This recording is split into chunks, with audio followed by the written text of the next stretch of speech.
कभी सोचा है कि गुजरा हुआ समय कितना रहस्यमयी होता है? आज हम इसी रहस्य से पर्दा उठाने वाले हैं और इसकी शुरुआत होगी एक ऐसे सवाल से जो शायद कभी ना कभी हम सबके दिमाग में आया है। जानते हैं ये सवाल सबसे पहले किसके मन में आया? रशीदा के। वो बस अखबार पढ़ रही थी और उसकी नजर एक छोटी सी हेडलाइन पर पड़ी, 100 साल पहले।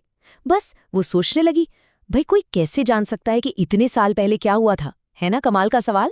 और आज हम इसी सवाल का जवाब ढूंढेंगे। तो चलिए, रशीदा के इस बड़े से सवाल को सुलझाने के लिए हम सब थोड़ी देर के लिए जासूस बन जाते हैं। हम ये पता लगाएंगे कि इतिहासकार यानी हिस्टोरियंस कैसे टाइम में पीछे जाकर उन कहानियों को ढूंढ निकालते हैं जो लगभग खो ही चुकी थीं। देखिए, कल क्या हुआ था ये जानना तो कितना आसान है ना। बस रेडियो चला लो, टीवी देख लो या फिर अखबार उठा लो। लेकिन 100 साल पहले का क्या? तब की तो कोई टीवी रिपोर्टिंग है नहीं, तो फिर हमें पता कैसे चलता है? असली पहेली तो यही है। और इस पहेली को सुलझाना सिर्फ मजेदार नहीं है, ये जरूरी भी है, क्योंकि जब हम अतीत को समझने की कोशिश करते हैं तो हम एक तरह से टाइम में सफर कर रहे होते हैं।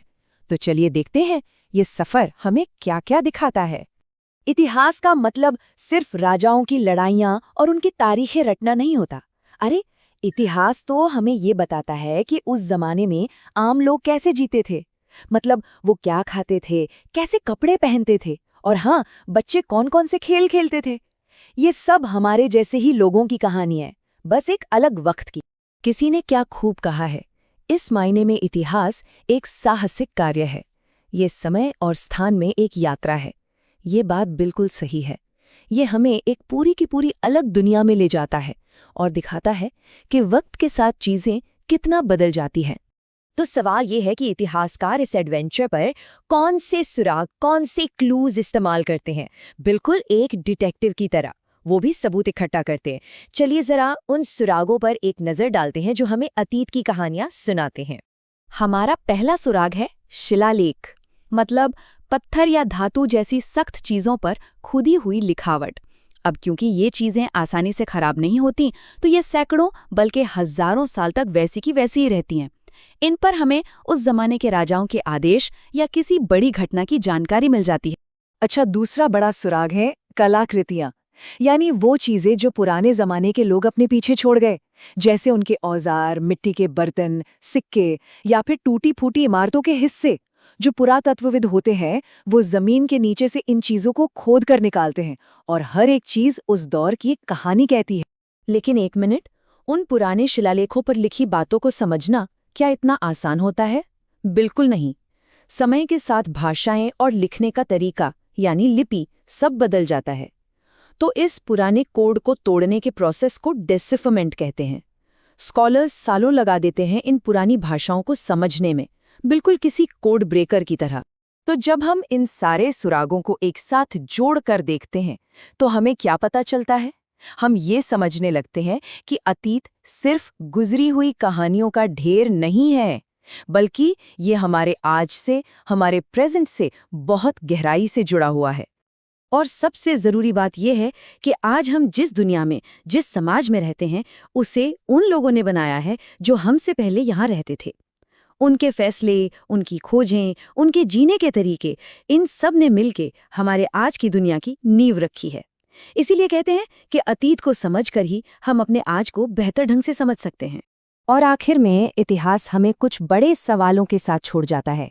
क्या हम वाकई जानना चाहते हैं कि हम कौन हैं? क्या हम उस दुनिया को समझना चाहते हैं जिसमें हम जी रहे हैं? अगर इन सवालों का जवाब हाँ है, तो फिर इतिहास पढ़ना सिर्फ एक सब्जेक्ट नहीं रह जाता। ये खुद को और अपनी दुनिया को खोजने का एक सफर बन जाता है। कैसा हो अगर हम लिटरली वक्त में पीछे जा सकें? आज हम कुछ ऐसा ही करने वाले हैं। चलिए एक सफर पर चलते हैं और देखते हैं कि हमारे सब कॉन्टिनेंट में सबसे पहले लोगों ने अपनी जिंदगी की शुरुआत कहाँ और कैसे की। कभी सोचा है कि वो जो सबसे पहले लोग थे वो रहते कहाँ होंगे? उनका घर कैसा होता होगा और कैसे वो शिकार करने से लेकर बड़े बड़े शहर बसाने तक पहुंच गए? चलिए आज इन्हीं सवालों के जवाब ढूंढते हैं। तो ठीक है, तैयार है इस टाइम ट्रैवल के लिए? हमारा गाइड होगा एक नक्शा। हाँ, यही नक्शा हमें उन जगहों पर ले जाएगा जहां से हमारी हम सबकी कहानी शुरू हुई थी। ओके, तो हमारा पहला स्टॉप आ गया है और हम पहुंच चुके हैं लाखों साल पीछे। जरा इमेजिन कीजिए, एक विशाल नदी बह रही है, चारों तरफ घने जंगल हैं और हवा एकदम साफ। यही है नर्मदा नदी का किनारा। यहीं से हमारे इतिहास का, कह सकते हैं, पहला पन्ना खुलता। और ये कोई 1-2 साल या 100 साल की बात नहीं है, हम बात कर रहे हैं सैकड़ों हजारों सालों की। सोचिए, कई कई पीढ़ियों ने इसी नदी के किनारे अपना घर बनाया, जो कुछ सीखा वो अपनी अगली पीढ़ी को सिखाया। ये वाकई में कमाल की बात है ना? और देखिए, ये लोग सिर्फ जैसे तैसे गुजारा नहीं कर रहे थे, नहीं, वो तो अपने आसपास के माहौल के, अपने जंगल के एक तरह से एक्सपर्ट थे। उन्हें सब पता था कौन सी जड़ खानी है, कौन सा फल दवाई का काम करेगा, और हाँ, किस जानवर का शिकार कैसे करना है। मतलब वो अपने पर्यावरण को पूरी तरह से जानते समझते थे। तो नर्मदा के किनारे जिंदगी कई हजार सालों तक ऐसे ही चलती रही। लेकिन फिर इतिहास में एक बहुत बड़ा टर्निंग पॉइंट आया, एक ऐसा बदलाव जिसने सच में सब कुछ बदल दिया। चलिए अब हम चलते हैं उत्तर पश्चिम की ओर, सुलेमान और किरथार की पहाड़ियों में, ये देखने कि आखिर वो बदलाव था क्या। यहां आज से करीब करीब 8000 साल पहले एक क्रांति हुई, और ये कोई छोटी मोटी क्रांति नहीं थी। इसने इंसानों के जीने का तरीका ही हमेशा हमेशा के लिए बदल डाला। जरा सोचिए, इसका मतलब क्या हुआ? इसका मतलब ये हुआ कि अब रोज रोज खाने की तलाश में भटकना नहीं पड़ेगा। पहली बार इंसानों ने गेहूं और जौ जैसी फसलें उगाना सीख लिया, भेड़ बकरी मवेशियों को पालना शुरू कर दिया, और शायद सबसे बड़ी बात, एक जगह पर टिक कर रहना शुरू किया। और इसी से बने दुनिया के पहले गांव। ये तो एक बिल्कुल ही नई दुनिया की शुरुआत थी। लेकिन कहानी यहीं खत्म नहीं होती। इंसानों का सफर गांव पर आकर रुका नहीं। अरे, उनके सपने तो और भी बड़े थे। वो सिर्फ गांव नहीं, बल्कि पूरे के पूरे शहर बसाना चाहते थे। और कमाल देखिए, उन्होंने ये कर भी दिखाया। हमें इतिहास में ना 2 बड़े फेज देखने को मिलते हैं। पहला, आज से लगभग 4700 साल पहले, जब सिंधु नदी के किनारे कुछ शुरुआती शहर बसे, और फिर उसके काफी टाइम बाद करीब 2500 साल पहले गंगा नदी के किनारे नए शहर बसे और मगध जैसे बड़े बड़े पावरफुल किंगडम्स बने। तो इस छोटे से सफर में हमने क्या देखा? हमने देखा कि कैसे हमारे पूर्वजों ने 3 बहुत बड़ी छलांगें लगाईं। पहली, जब वो खाना इकट्ठा करने वाले शिकारी से किसान बने, और दूसरी, जब वो किसान से शहर बनाने वाले बन गए। ये पूरी कहानी है इंसानी हिम्मत की, समझ की, और हमेशा कुछ नया करने के जज्बे की। शिकार करने से लेकर शहर बसाने तक का ये जो सफर था, ये एक बहुत लंबी और शानदार कहानी का बस पहला चैप्टर था। सोचिए, ये तो सिर्फ शुरुआत थी। इसके बाद क्या क्या हुआ होगा, ये हमारी कहानी की नींव है, और इसी नींव पर हमारी आज की दुनिया खड़ी है। नमस्कार। आज हम एक बहुत ही दिलचस्प सफर पर निकलने वाले हैं। एक ऐसा सफर जो हमें बताएगा कि कैसे एक ही धरती पर हजारों सालों से अनगिनत यात्राएं होती आई हैं। तो सबसे पहला सवाल, कभी सोचा है कि पुराने जमाने के लोग हमेशा एक जगह से दूसरी जगह क्यों घूमते रहते थे? मतलब वो एक जगह टिककर क्यों नहीं रहते थे? वो बस एक जगह पर नहीं रहते थे। तो चलिए, आज हम भी उनके नक्शे कदम पर चलते हैं और ये जानने की कोशिश करते हैं कि आखिर वो हमेशा सफर में क्यों रहते थे। तो हमारा पहला पड़ाव है चलती फिरती दुनिया। यहाँ हम समझेंगे कि प्राचीन लोगों के लिए ये घूमना फिरना उनकी जिंदगी का इतना जरूरी हिस्सा क्यों था। देखिए, यात्रा करने के कारण बहुत सीधे साधे थे। कुछ लोग तो बस अपनी आजीविका यानी खाने पीने का सामान खोजने के लिए निकलते थे, कुछ को नई जमीनें खोजने का शौक था, कुछ कीमती चीजों का व्यापार करने जाते थे, और हाँ, विचारों और विश्वासों को फैलाने के लिए भी यात्राएं होती थीं।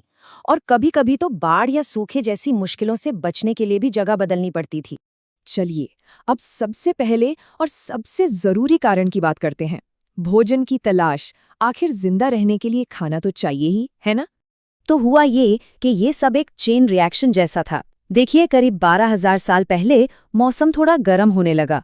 इसकी वजह से जगह जगह पर बड़े बड़े घास के मैदान उगाए, और जहां इतनी घास होगी वहां क्या होगा? बिल्कुल, घास खाने वाले जानवर जैसे हिरण, भेड़, बकरियां, उनकी आबादी एकदम से बढ़ गई। तो जो लोग इन जानवरों का शिकार करते थे, वो भी इनके झुंड के पीछे पीछे चल दिए। सिंपल। और पता है सबसे मजेदार बात क्या है? हमें ये सब इन पुरानी रॉक पेंटिंग से पता चलता है। ये हजारों साल पुरानी तस्वीरें उस जमाने के फोटोग्राफ्स की तरह हैं, जो हमें बताती हैं कि लोग किन जानवरों का पीछा कर रहे थे। तो जब लोग इन जानवरों का पीछा कर रहे थे तो उन्होंने धीरे धीरे उनकी आदतों को समझना शुरू कर दिया। और जानते हैं, यही पशुपालन की तरफ, मतलब जानवरों को पालने की तरफ इंसान का पहला कदम था। अच्छा, भोजन की तलाश से आगे बढ़ते हैं और अब बात करते हैं दुनिया के पहले सुपर हाईवे की। ये वो यात्राएं थीं जो व्यापार और खजाने के लिए की जाती थी। इसका नाम था सिल्क रूट, यानी रेशम मार्ग। पर ये कोई आज की जैसी पक्की सड़क नहीं थी, नहीं, ये तो पहाड़ों और रेगिस्तानों से गुजरने वाले खतरनाक रास्तों का एक पूरा जाल था जिसका इस्तेमाल व्यापारी करते थे। और क्या आप यकीन करेंगे कि इतना बड़ा और मुश्किल रास्ता सिर्फ एक चीज के लिए था, एक बेशकीमती कपड़ा, रेशम। तो भाई, रेशम में ऐसा क्या खास था? असल में इसे बनाने का तरीका एक बहुत बड़ा सीक्रेट था जो सिर्फ चीन के लोगों को पता था। पहले रेशम के कीड़ों के कुकोन से कच्चा रेशम निकालो, फिर उसे धागे में कातो और फिर उससे वो शानदार चमकदार कपड़ा बुनो। बहुत मेहनत का काम था। और जाहिर है, जहां इतना कीमती सामान होगा वहां राजाओं की नजर तो होगी ही। करीब 2000 साल पहले कुषाण जैसे शासकों ने इस रूट के बड़े हिस्सों पर कब्जा कर लिया था। वो व्यापारियों को सुरक्षा देते थे और बदले में उनसे टैक्स वसूलते थे। लेकिन हर सफर पेट या पैसे के लिए नहीं होता। कुछ सफर दिल और आत्मा के लिए भी होते हैं। तो चलिए, अब आस्था और ज्ञान की यात्राओं की दुनिया में चलते हैं। ऐसे लोगों को हम कहते हैं तीर्थयात्री। ये वो लोग थे, महिलाएं और पुरुष दोनों, जो पूजा पाठ के लिए पवित्र जगहों की यात्रा करते थे। और रास्ते में अपनी सुरक्षा के लिए ये अक्सर व्यापारियों के काफिलों के साथ ही सफर करते थे। इसका एक बहुत बड़ा उदाहरण है चीन के बौद्ध तीर्थयात्री ह्वेनसांग। वो गौतम बुद्ध के जीवन से जुड़ी जगहों को देखने और बौद्ध मठों में ज्ञान हासिल करने के लिए कई सालों तक भारत में रहे। ह्वेनसांग ने उस समय के प्रसिद्ध नालंदा मठ के बारे में लिखा था, यहाँ के शिक्षक सबसे ज्यादा काबिल लोग हैं और दूर दूर के शहरों से बड़े बड़े विद्वान अपनी शंकाएं दूर करने यहाँ आते हैं। सोचिए, ज्ञान का कितना बड़ा केंद्र रहा होगा। सारनाथ के इस शानदार स्तूप को देखिए जरा। ऐसी ही पवित्र और अविश्वसनीय जगह थी जो दुनिया भर के तीर्थयात्रियों को अपनी ओर खींचती थी। ये सिर्फ पूजा की जगह नहीं, बल्कि ज्ञान और सीखने के भी बड़े केंद्र थे। तो हमने देखा कि लोग भोजन, व्यापार और आस्था के लिए यात्रा करते थे। अब आखिर में समझते हैं कि इन सभी यात्राओं ने मिलकर हमारे इतिहास और हमारी दुनिया को कैसे बदला। इन यात्राओं का सबसे बड़ा नतीजा ये हुआ कि दुनिया एक दूसरे से जुड़ गई। लोगों के विचार और उनकी परंपराएं दूर दूर तक फैलीं। संगीत, कला और इमारतें बनाने के नए नए तरीके एक जगह से दूसरी जगह पहुंचे। खाने पीने की चीजें और उन्हें पकाने के तरीकों का भी आदान प्रदान हुआ। और तो और बौद्ध धर्म जैसे विश्वास भी इन्हीं व्यापार मार्गों के सहारे दुनिया भर में फैले। तो कह सकते हैं कि हर एक यात्रा, चाहे वो मुट्ठी भर अनाज के लिए हो या रेशम के एक टुकड़े के लिए, उसने हमारे साझा इतिहास के इस खूबसूरत और रंग बिरंगे ताने बाने को बुनने में मदद की है। तो एक सवाल मैं आपके लिए छोड़ जाता हूँ। अगर पुरानी दुनिया को पैदल और समंदर के सफर ने बनाया, तो आज हमारे इस दुनिया को कौन सी यात्राएं आकार दे रही हैं? जरा सोचेगा इसके बारे में। नमस्कार। तो चलिए, आज हम सब मिलकर एक जासूस की तरह काम करते हैं और देखते हैं कि इतिहास के पन्नों में कौन से राज छिपे हैं। चलिए, सबसे पहले एक बहुत ही दिलचस्प सवाल से शुरुआत करते हैं। ये सवाल रशीदा नाम की एक स्टूडेंट के मन में आया था जब वो अखबार पढ़ रही थी। सवाल ये था कि भाई, इतने 100 साल पहले क्या हुआ था, ये किसी को कैसे पता चल सकता है? अब इस सवाल का जवाब कौन देगा? इसके लिए हमारे पास एक स्पेशल टीम है। इन्हें कहते हैं इतिहास के जासूस, मतलब इतिहासकार और पुरातत्वविद। ये वो लोग हैं जो पुराने समय के लोगों के छोड़े हुए सुरागों को ढूंढते हैं और उनकी स्टडी करते हैं। तो सबसे पहला सुराग क्या होता है? हमारे ये जासूस सबसे पहले ढूंढते हैं पुराने समय के लिखे हुए संदेश। इन लिखे हुए सुरागों में एक बहुत ही खास चीज है, पांडुलिपियां। ये असल में हाथ से लिखी हुई पुरानी किताबें होती थीं। सोचिए, उस जमाने में प्रिंटिंग प्रेस तो था नहीं, तो सब कुछ हाथ से ही लिखा जाता था, वो भी ताड़ के पत्तों या फिर पेड़ों की छाल पर। और इन पांडुलिपियों में क्या क्या मिलता है? अरे, ये तो जानकारी का खजाना है। इसमें धर्म से जुड़ी बातें मिलेंगी, राजा महाराजाओं की जिंदगी के किस्से मिलेंगे, दवाइयों और विज्ञान के बारे में पता चलेगा, और तो और मजेदार कहानियां, कविताएं, नाटक, सब कुछ होता था इनमें। लेकिन एक दिक्कत थी, ये पांडुलिपियां बहुत नाजुक होती थीं। कई तो समय के साथ खराब हो गईं, पर उस जमाने में कुछ लिखने के तरीके ऐसे भी थे जो बहुत मजबूत होते थे। और यहीं से हमें मिलता है हमारा अगला सुराग, शिलालेख। ये देखिए, ये है एक शिलालेख। पांडुलिपियों की तरह ये किसी पत्ते पर नहीं, बल्कि पत्थर या धातु जैसी सख्त चीजों पर खोदे जाते थे। राजा महाराजा अक्सर अपनी जीत या अपने हुक्म को पत्थरों पर खुदवा देते थे, ताकि सब लोग उन्हें देख सकें और वो हमेशा हमेशा के लिए बने रहें। अच्छा, अब एक और सवाल, उन लोगों के बारे में कैसे जानें जिनके पास लिखने पढ़ने का कोई तरीका ही नहीं था? हाँ, इसके लिए हमारे जासूसों को जरा मेहनत करनी पड़ती है, और सच कहें तो अपने हाथ गंदे करने पड़ते हैं। और यही एंट्री होती है पुरातत्व की। ये एक तरह की साइंस है जिसमें जमीन के नीचे दबी हुई पुरानी चीजों को खोद कर निकाला जाता है, जैसे कि पुराने औजार, बर्तन, हड्डियां, यहाँ तक कि पूरी की पूरी इमारतें। जरा इस पत्थर को देखिए, ऐसी चीजें जब मिलती हैं तो ये हमें उस जमाने के लोगों की कला के बारे में बताती हैं, उनकी रोजमर्रा की जिंदगी के बारे में बताती हैं। हर छोटी बड़ी चीज अपने आप में एक कहानी है। और पता है, सबूत सिर्फ बर्तन या औजार नहीं होते, पुरानी हड्डियां भी बहुत बड़े सुराग हैं, जैसे कि ये जानवरों के दांत। इनसे हमारे जासूस ये तक पता लगा सकते हैं कि उस समय के लोग क्या खाते थे और उनके आसपास कौन कौन से जानवर रहते थे। तो अब हमारे जासूसों के पास क्या क्या है? पांडुलिपियां हैं, शिलालेख हैं और जमीन से निकली पुरानी चीजें भी हैं। ये सब पहेली के अलग अलग टुकड़ों की तरह हैं। लेकिन सवाल ये है कि इन टुकड़ों को जोड़कर पूरी कहानी कैसे बनती है? इसके लिए एक पूरा प्रोसेस होता है। स्टेप 1, सारे सुराग ढूंढो और जमा करो। स्टेप 2, हर सुराग की बारीकी से जांच करो, उसे पढ़ो, समझो और दूसरे सुरागों से मिलाओ। और फिर आता है स्टेप 3, इन सारे टुकड़ों को एक साथ जोड़कर उस समय की एक पूरी तस्वीर बनाओ, एक पूरी कहानी तैयार करो। देखिए, कोई भी एक सुराग हमें पूरी सच्चाई नहीं बता सकता, लेकिन जब लिखे हुए सुराग और जमीन से मिले सुराग, जब इन सबको एक साथ मिलाया जाता है, तब जाकर हमें इतिहास की एक साफ और मजेदार तस्वीर देखने को मिलती है। और अब आखिर में एक मजेदार सवाल, जरा सोचिए, आज से 1000 साल बाद जब भविष्य के जासूस हमारी दुनिया के बारे में जानना चाहेंगे, तो उन्हें हमारे छोड़े हुए कौन कौन से सुराग मिलेंगे? नमस्कार। आज हम इतिहास के बारे में एक बड़ी ही दिलचस्प बात समझने वाले हैं। क्या कभी सोचा है कि हिस्ट्री मतलब इतिहास सिर्फ एक कहानी नहीं है? असल में इसमें ना कई सारी कहानियां छिपी होती हैं। तो चलिए इसी बात को समझने के लिए अपनी पड़ताल एक सीधे से सवाल से शुरू करते हैं। एक ऐसा सवाल जो सीधे इतिहास के दिल तक जाता है। ये सवाल है रशीदा का। हुआ ये कि वो एक दिन अखबार पढ़ रही थी और उसकी नज़र एक लाइन पर पड़ी 100 साल पहले। बस ये पढ़ते ही उसके मन में एक सवाल आया कि भाई कोई ये कैसे जान सकता है कि इतने साल पहले क्या हुआ था? है ना कमाल का सवाल? तो बस आज हम इसी रहस्य को सुलझाने वाले हैं। अब देखिए, इस रहस्य को सुलझाने के लिए जो हमारे इतिहासकार होते हैं ना, वो बिल्कुल जासूसों की तरह काम करते हैं, और हर जासूस की तरह उन्हें भी कुछ खास औजारों की जरूरत पड़ती है। इसमें से एक सबसे जरूरी औजार है समय को मापने का तरीका। तो इतिहास में तारीखों को समझने के लिए हम अक्सर ई पूर्व या अंग्रेजी में कहें तो BC शब्द का इस्तेमाल करते हैं। इसका मतलब है बिफोर क्राइस्ट, मतलब ईसा मसीह के जन्म से पहले की जितनी भी तारीखें हैं उन्हें हम पीछे की ओर गिनते हैं। देखिए, इस टाइमलाइन से सब साफ हो जाएगा। बीच में जो पॉइंट है वो है ईसा मसीह का जन्म। इसे हम एक तरह से 0 पॉइंट मान लेते हैं। इससे पहले के जो भी साल हैं वो पीछे की तरफ गिने जाते हैं, जैसे 100 ईसा पूर्व, और इसके बाद के साल आगे की तरफ गिने जाते हैं, जैसे 200 ईस्वी।